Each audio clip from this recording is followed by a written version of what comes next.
ఇప్పుడు కేవలం 7999 కే up to 10 kgs వరకు బరువు తగ్గి అధిక బరువు నుంచి వచ్చే ప్రధాన సమస్యలను దూరం చేసుకోండి.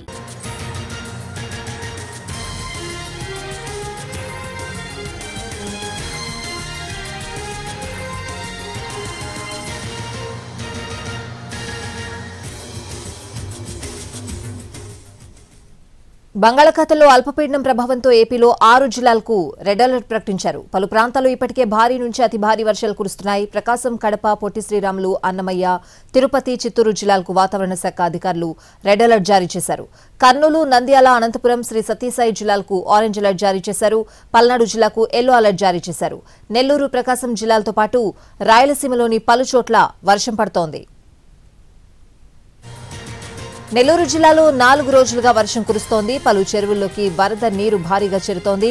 భారీ వర్షాల నేపథ్యంలో రెవెన్యూ, పోలీసు యంత్రాంగం అప్రమత్తమైంది.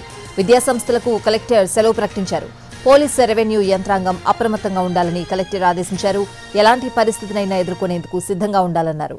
వర్షాల దృష్ట్యా కలెక్టరేట్లో కంట్రోల్ రూమ్ ఏర్పాటు చేశారు. కడప జిల్లాలో నిన్న రాత్రి నుంచి ఎడతెరిపి లేని వర్షం కురుస్తోంది. రహదారులపై వర్షపు నీరు ప్రవహిస్తోంది. అగ్నిమాపక, పోలీస్, రెవెన్యూ అధికారులు అప్రమత్తమయ్యారు.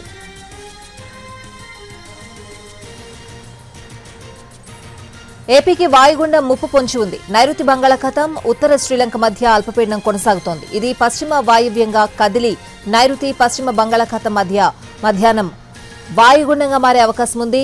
వాయువ్యంగా కదిలి 24 గంటల్లో వాయుగుండం మరింత బలపడే అవకాశం ఉంది. ఉత్తర తమిళనాడు, దక్షిణ కోస్తా వైపు వాయుగుండం కదిలే అవకాశం ఉంది.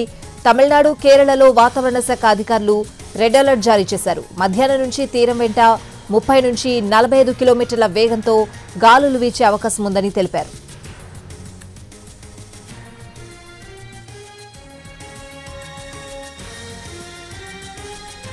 భారీ వర్షాలకు తిరుమలగిరులు సరికొత్త శోభ సంతరించుకున్నాయి. గత 2 రోజులుగా కురుస్తున్న వర్షాలతో శేషాచలం అటవీ ప్రాంతంలోని జలపాతాలు కొండలపై నుంచి జాలువారుతూ భక్తులను, పర్యాటకులను కనువిందు చేస్తున్నాయి.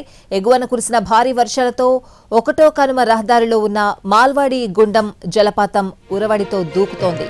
అలిపిరి శ్రీవారి పాదాల చెంత ఉన్న కపిలతీర్థం జలపాతం భక్తులకు కనువిందు చేస్తోంది.